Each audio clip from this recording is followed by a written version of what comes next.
Елге келгеннің еншісі бар. Өзім деп келгенді өзегінен теппейді. Тек өзім дегенде өгіздей қарақшың болсын. Бүгінде қуатты даму жолындағы Қазақстан өз түгілі өзгелердің де жүгін өрге сүйреуге мұрындық болып отыр. Дамуы қалыпты, тұрақты елде ғана келісім мен кеңістік болатынын кім-кімде біледі. Сондықтан Қазақстан бүгінгі күні әлем инвесторларын үстіне шоғырландырып отырған бірден бір сенімді мемлекет. Ел экономикасынан ойып орын алатын Маңғыстаудың да бұл уақытта үлесі сүбелі. Бұны осы аптада Ақтау қаласында өткен қазақстандық италиялық форум дәлелдей түсті. Аталмыш шараны облыс әкімдігінің қолдауымен Италияның Қазақстандағы елшісі ұйымдастырды. Айта кету керек, бүгінгі таңда Қазақстанда Италияның 138 компаниясы жұмыс жасап келеді. Олардың қатары тағы бірнеше компаниямен толығатын тәрізді.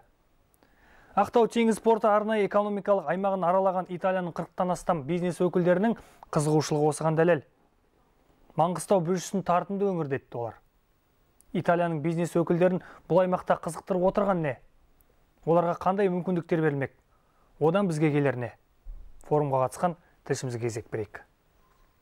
Ақтау қаласы халықаралық деңгейде тұрақты түрде келіссөздер жүргізіліп тұратын үлкен аренаға айналып келеді. Соңғы кездері әлемнің алпауыт компаниялары Маңғыстауға атбасын көп бұрып жүр. Бұл жолы да солай болды. Қазақстандық Италиялық форумның Ақтауда өтуі біз үшін абырой әрине. Айта кету керек, аталмыш форумда Маңғыстау облысы әкімдігінің қолдауымен Италияның Қазақстандағы елшілігі ұйымдастырды. Бүгінгі таңда тәуелсіз Қазақстанда Италияның 138 компаниясы бар. Қазақстан-Италия бірлескен кәсіпорындары әр салада жұмысын жемісті істеп келеді. Әсіресе пайдалы қазба байлық орындарда, ауыл шаруашылық тауарларын өңдеуде, азық-түлік өнеркәсібінде, ауыл шаруашылығы машиналарын жасауда, ауыр жеңіл өнеркәсіпте, энергетика саласында. Енді олардың қатары тағы бірқатар ірі компаниялармен толығатын болды.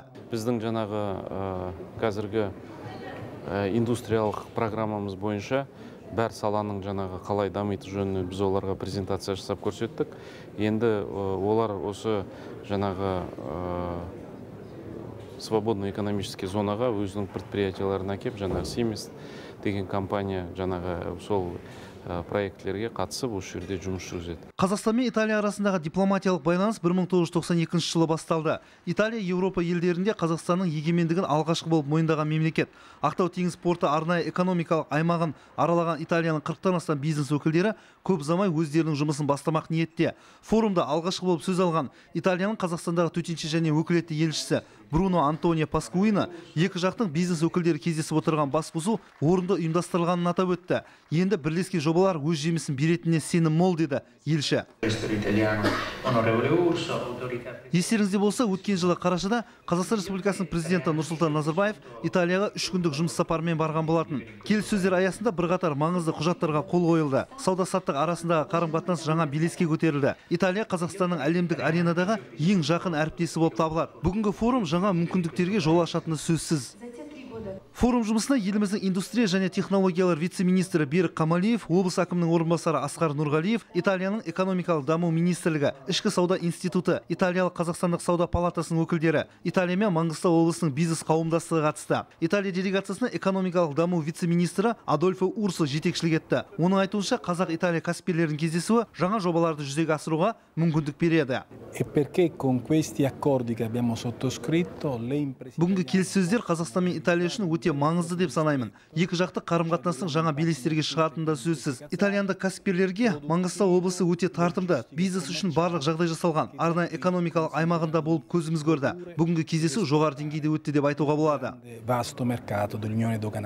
Форум аясында Ақтау теңіз порты арнайы экономикалық аймағында орналастырылуы жоспарланған Италиялық индустриалдық парк жобасы таныстырылды. Италияның бизнес құрылымдары Қазақстанда кәсіпкерлермен бірлескен кәсіпорындар құруға ниет білдіріп отыр. Ақтау теңіз порты арнайы экономикалық аймағының әкімшілігі италиялық инвесторлардың жобаларын орналастыратын алаңды әлдеқашан бөліп қойған.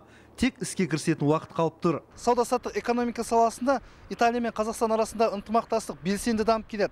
Италия Қазақстан үшін Еуропадағы ең ірі сауда серіктес саналады. Экспорттың негізгі құрылымы мұнай, табиғи газ, металл өнімдері, машинаға қажетті жабдықтар және тағы басқалары.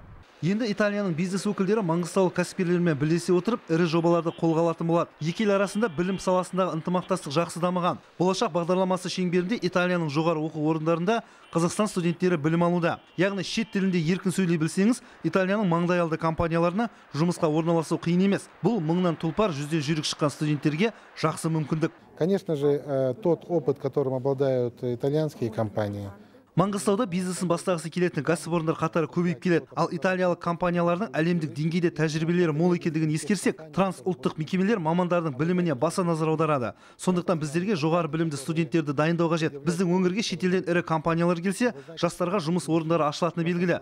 Бүгінгі таңда бұл өте маңызды. Предъявляет очень большие требования к образованию. Siemens акционерлік қоғамы итальяндық кәсіпкерлерге қолдау көрсететін ірі кәсіпорын. Ақтау қаласына келгісі келетін беделді компаниялар инвестиция құюға мүдделілік танытып жатса, оларға қаржылай көмек көрсетілетін болады. Демек, Ақтауда Siemens компаниясының тағы бір офисі орналасады. Ақтау теңіз порты арнайы экономикалық аймағында жұмыс істеуге қызығушылық танытқан Италияның бизнес өкілдері Маңғыстауға инвестиция құюға мүдделі екендерін жасырмады.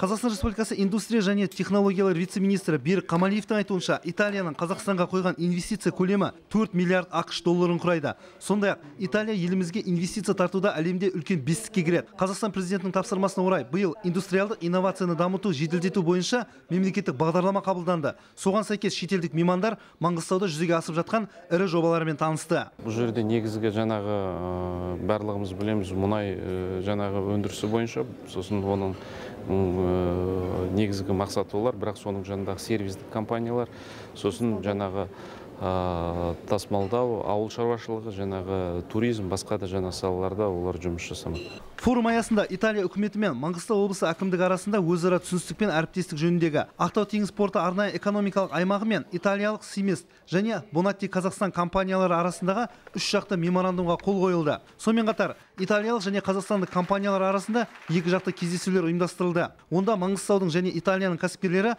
қай бағытта жұмыс істеген тиімді екенін пысықтады. Форумнан кейін салтанатты түрде теңіз металл бөлшектерін шығаратын өнеркәсіптік кешен құрылыс алаңы ашылды. Алдағы уақытта құрылыс жұмыстары басталады.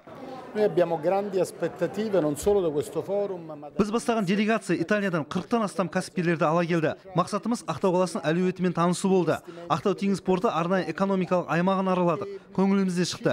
Енді итальяндық кәсіпкерлер Маңғыстау аймағында өздерінің жұмысын бастайды. Бірлескен жұмыстың нәтижесіз қалмасына сенімдімін. Жүргізілген келіссөздер өз жемісін беретініне сенім мол деп тарқасты Қазақ-Италия кәсіпкерлері. Сондай-ақ киелі төбекке атбасын бұрған Италияның экономикалық даму вице-министрі Адольфо Урсо облыс әкімінің қабылдауында болды. Кездесуде Қырымбек Көшербаев Италияның бизнес өкілдеріне Маңғыстауда еркін жұмыс жасауға барлық жағдай жасалатынына сенім білдірді. Италияның бизнес өкілдері де Маңғыстау кәсіпкерлермен қоян-қолтық жұмыс жасайтындарына және оның екі жаққа да пайдалы боларына сенімді. Ал сенімнің оңайлықпен келмесі белгілі. Шетелдіктер қыруар қаржыны кімге, неге құйып отырған? Бір сөзбен айтқанда, бизнестің алмағында, салмағында біліп отырса керек. Нұрбол Сағындықов, Зүлбай Нұрбай, Фархат Шатқам, апта